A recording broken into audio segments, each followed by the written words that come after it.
அன்னைக்கு ஒரு நாள் சிங்கப்பூரில் என் தம்பியை நானும் வெளியில் போய் சாப்பிட்லான்னு சொல்லிட்டு கிளம்பியாச்சு. சரி வீட்டில் உள்ளவங்களுக்கும் சேர்த்து வாங்கிடலான்னு சொல்லிட்டு பீஸா வாங்க வந்தாச்சு. இந்த ஸ்ட்ரீட்டில் வந்து பக்கத்துலேயே பிஸா ஹட் இருக்குது, அதுக்கு பக்கத்தில் டொமினோஸ் பிஸா இருக்குது.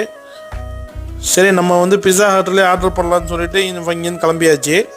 போயிட்டுருக்குள்ள பார்த்தீங்கன்னா பெப்சி வாங்கிடலாம்னு சொல்லிட்டு ஒரு கடையில் போய் 2 பெப்சி வாங்கியாச்சு.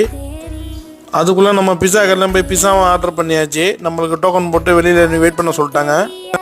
அங்கே உள்ள டிஸ்பிளேல வெரைட்டியாக வச்சுருந்தாங்க. நம்ம என்ன வேணாலுமே சூஸ் பண்ணிக்கலாம். அதில் வந்து வெஜிடபிள், சிக்கன், மட்டன் எல்லாமே ரெடி பண்ணி வச்சுருந்தாங்க. சீஸும் தனியாக வச்சுருந்தாங்க. நம்ம வந்து 2 சீஸு சொல்லியிருந்தோம், ஒரு வெஜ்ஜு ஒரு சிக்கன் சொல்லியிருந்தோம். ஃபைனலாக நம்மளுக்கு எல்லாமே ரெடி ஆகிடுச்சு. எல்லாமே பார்த்திங்கன்னா மீடியம் சைஸ் தான் நம்ம வாங்கினது. இதோட வாங்கிட்டு நம்ம இந்த இடத்த விட்டு கிளம்பியாச்சு. வீடியோ பிடிச்சிருந்தா லைக் பண்ணுங்கள், மறந்துடாமல் நம்ம சேனலை சப்ஸ்கிரைப் பண்ணிவிடுங்க. Okay bye.